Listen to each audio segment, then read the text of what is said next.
Dynamite. Okay, there's a lot here to unpack. But before I get started, I have to say this. This was, and I don't know about everybody else. This is me. This is the person you see on the screen. You see this lovely face, which ain't that lovely. But you see this face right here. I'm going to tell you, this show still felt rushed, just like last week, but very well balanced. I'm telling you right now, this was a well-balanced show, even though it felt still a bit rushed. Where, in this situation where it's Rampage that's going on right now, and I'm not watching it because I want to do my review for Dynamite, but I'm telling you right now, when you see this show, when you see Dynamite, it is balanced.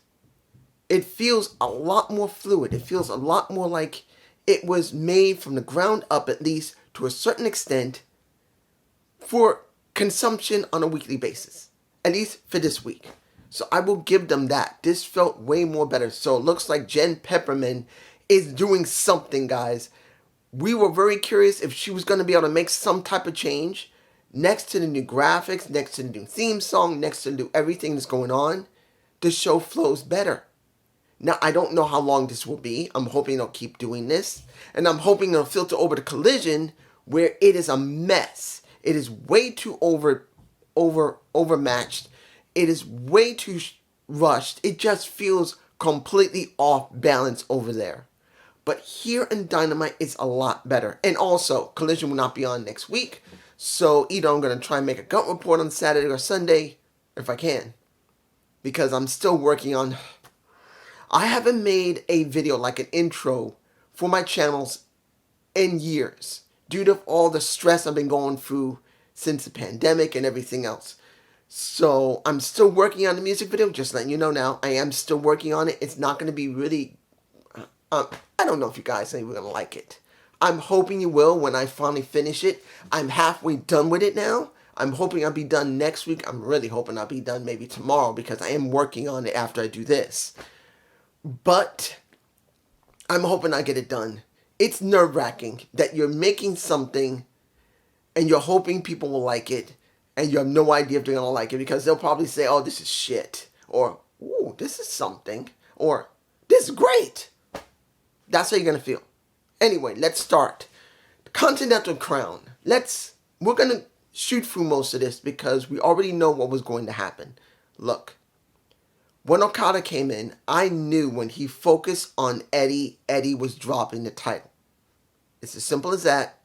We know it. He's going to be the New Japan Pro Strong Champion. He's going to be the Continental Champion. And he's going to be the Ring of Honor Champion. Unless they're not going to do that and it's just for the Continental Crown. It's got to be all three of them. So Okada will be on New Japan Pro Strong. He will be in All H. And he will be on Dynamite. I knew it was going to happen. What the question was, will the match be good?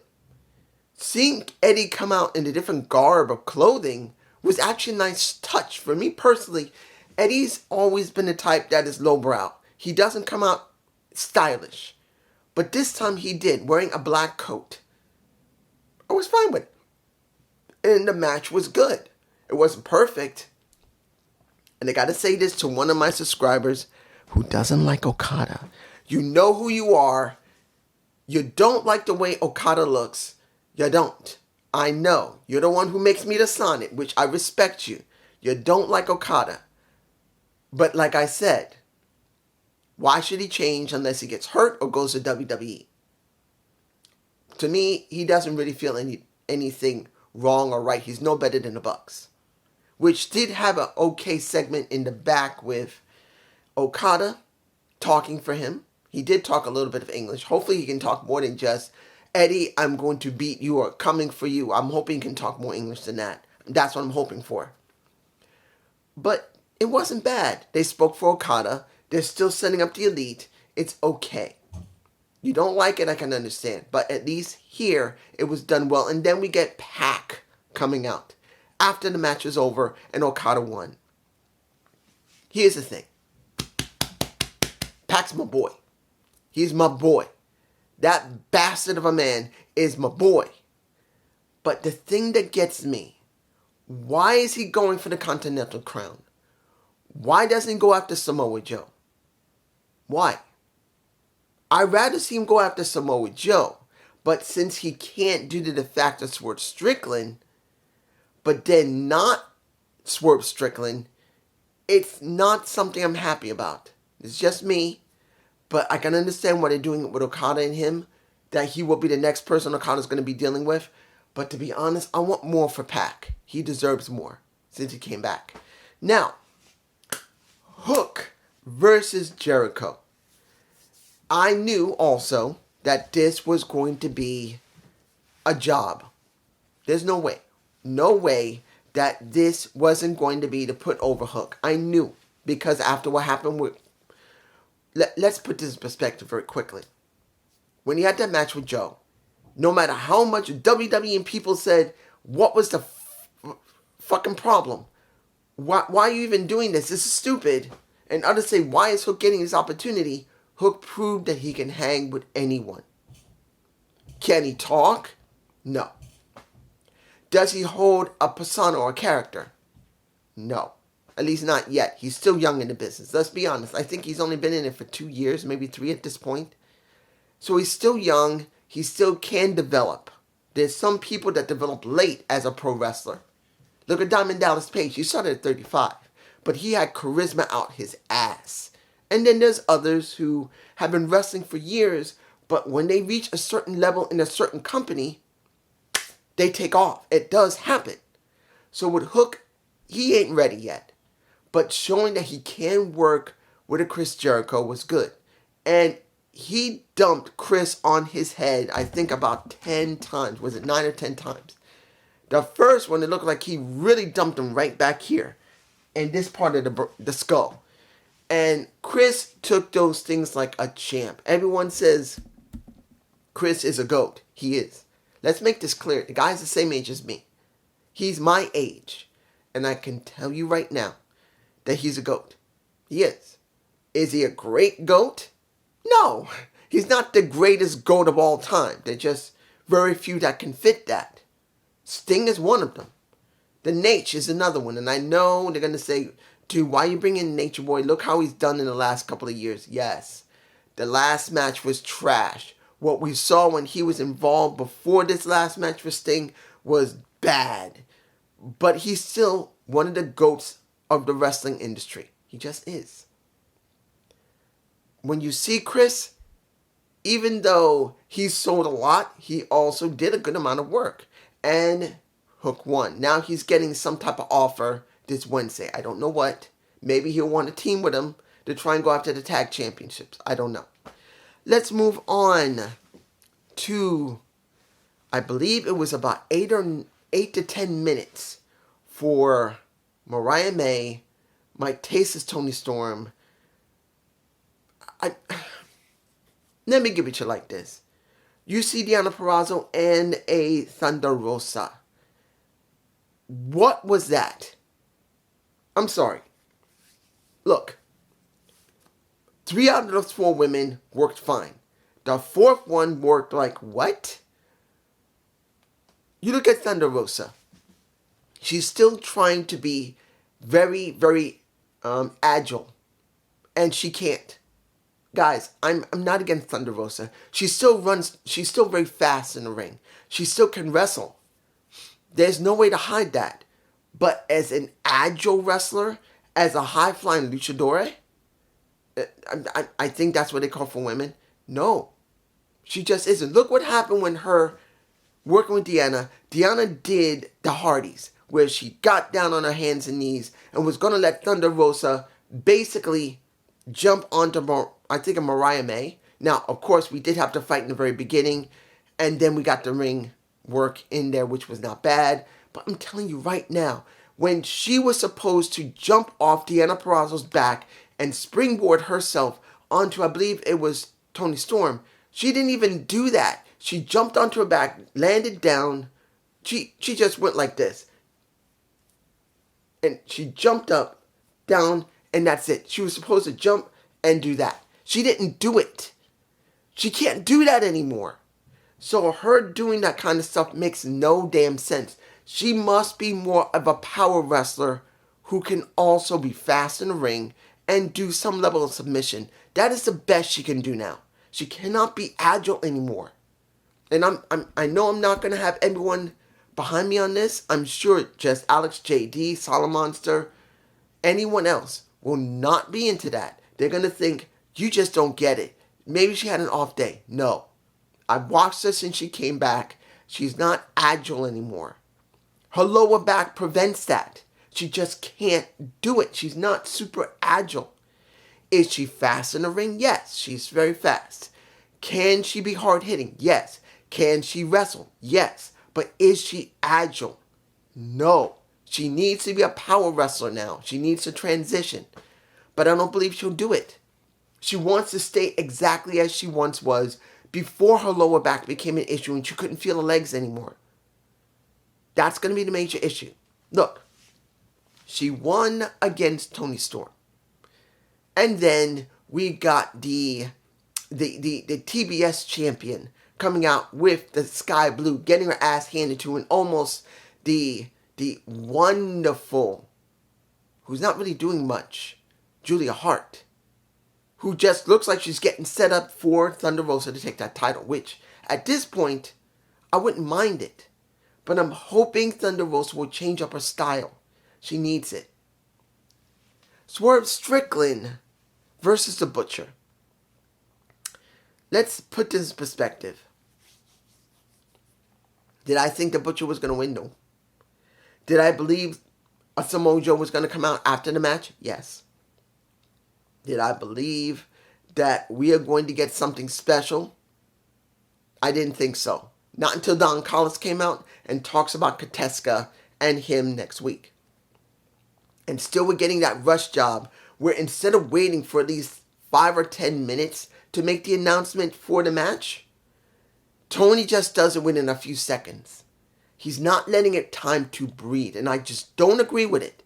I'm sorry, if you like that Tony Khan, when they're doing their segments, gets it done really quick, more power to you. To me, sometimes you can do that.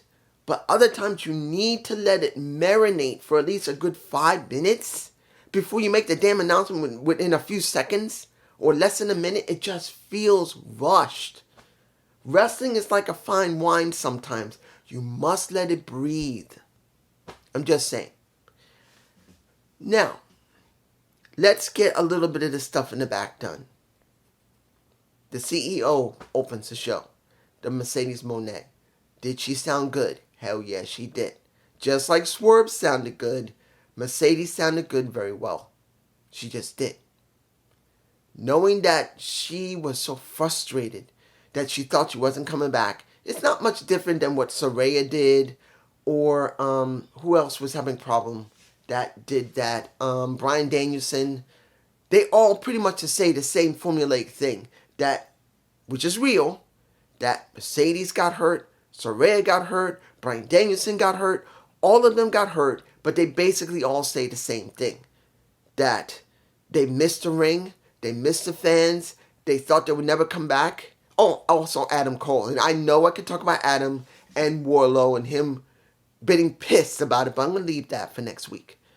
But you can see that that's a formulaic thing that is typical for anyone who is coming back from an injury. Even Kyle O'Reilly has done it.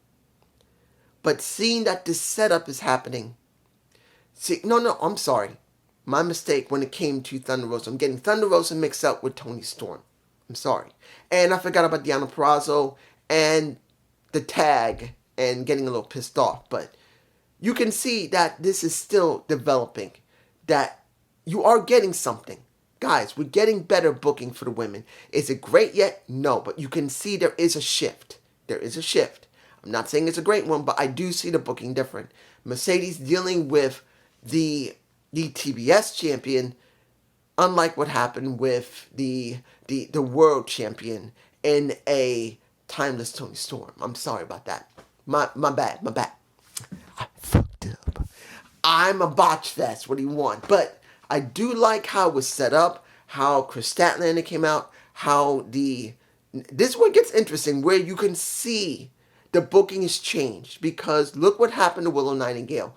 Willow Nightingale comes out to try and defend the Mercedes, but then holding a chair like Chris did, holding it at her back. And she's saying, are you serious? You're going to try something?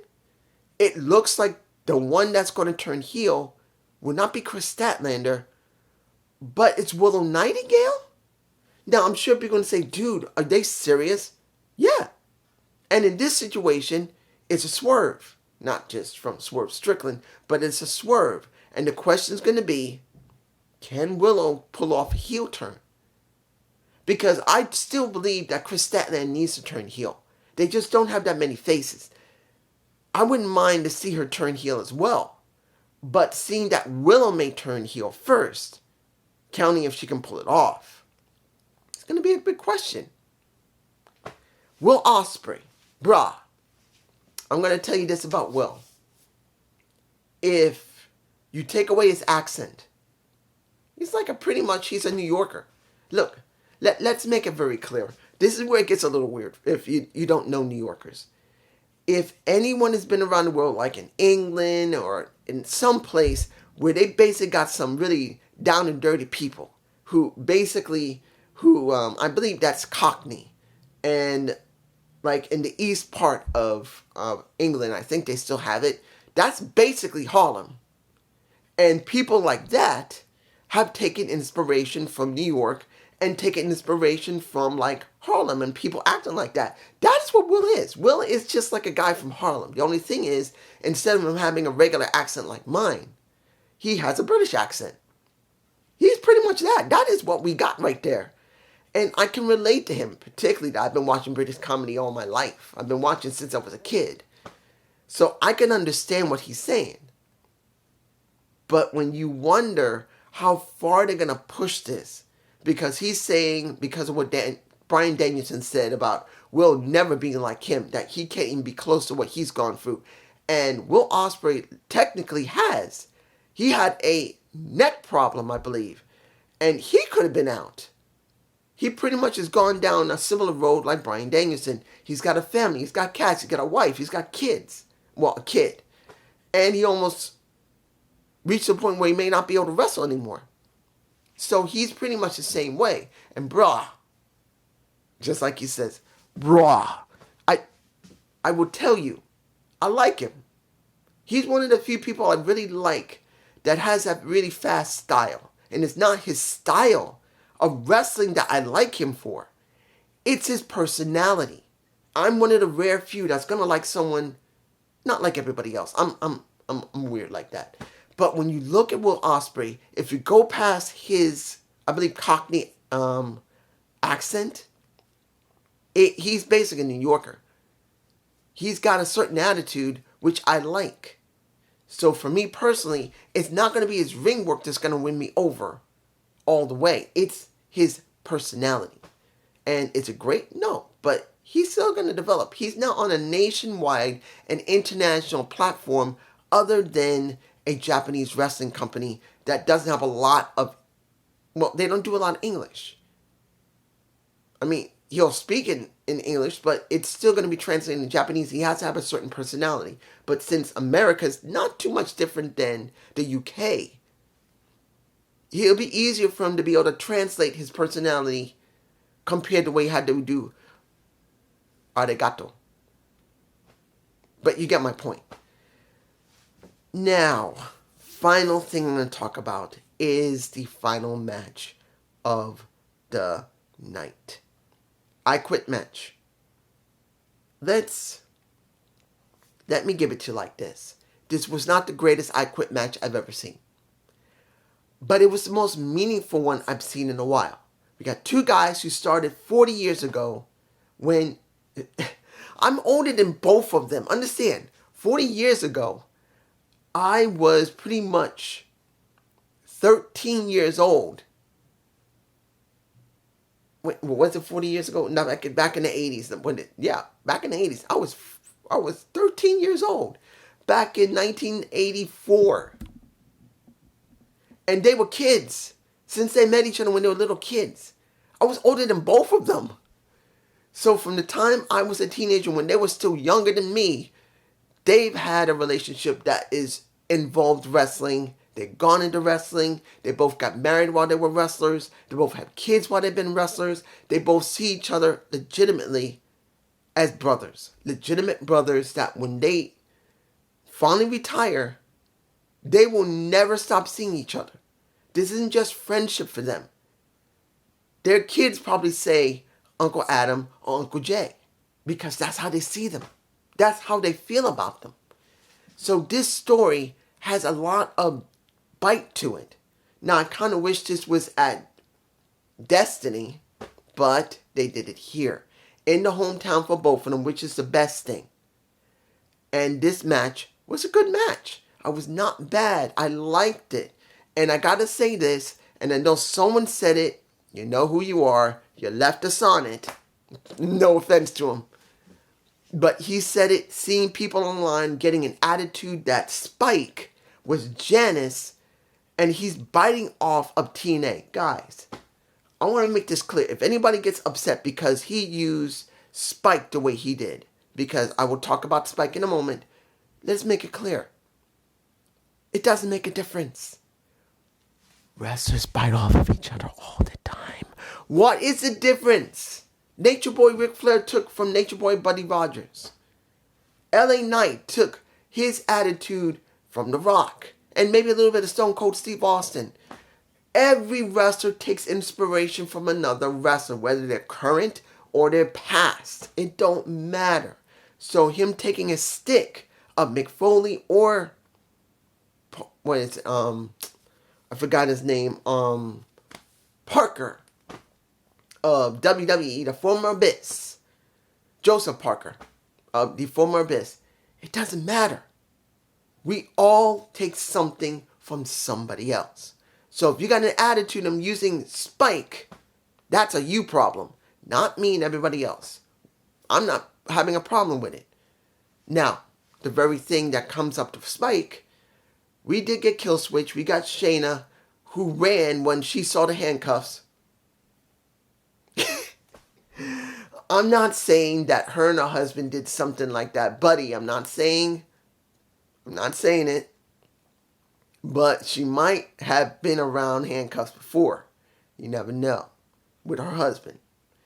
But let's make it very clear. Seeing Kill Switch chained, seeing Nick Wayne chained up, and seeing that Christian was chained and not only got one nut shot, he got at least nearly a dozen nut shots by Adam in the corner while he's handcuffed and pretty much locked up.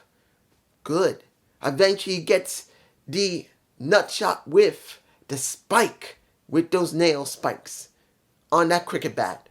Good. And then eventually he said, I quit, when Adam was about to whack him in the head with it. Fine. It's exactly the way it's supposed to be. This was a good ending to the feud, at least this part of the feud, because I doubt it's over yet. Christian's not over with this yet. Not until Kill Switch, Shayna Wayne, and Nick Wayne leaves him. Because let's make this clear. The way this is going to play. Nick, Shayna, and Kill Switch are going to leave him. They're going to go. Eventually, he'll have some fights with other people. And eventually he'll be losing so much that Adam will be with him. And then they will finally become the tag team they're meant to be before they both retire. They will become Edge and Christian again. It will be Adam and it will be Christian. Or Adam and Jay. It would be, if they were Adam and Jay, I think that would be better. Like the last match in AEW, it will not be Adam Copeland and Christian. It will be Adam Copeland and Jay.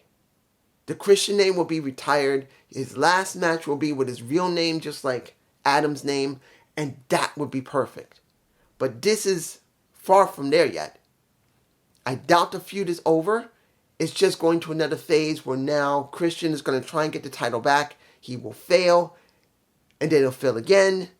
And then maybe a couple of more times before the family, the patriarchy breaks up. We're not there yet, but this is what we got. And I will say this again. This show was balanced. Yes, it was rushed. It was. And it makes Since it had to be rushed because of the I Quit match. But you can feel that it was a rushed a bit. Like the last week, it was also rushed. But the booking last week wasn't that bad. The booking here is actually a bit better. So seeing that Jen Pepperman and her influence is happening on Dynamite, that's a good thing. So the question is, how much more are we going to get out of Dynamite? How much more are we going to get from the women's division? Because we did get development from the women.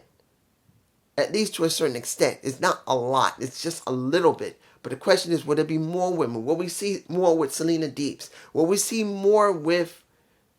just more? But it's just me. Peace.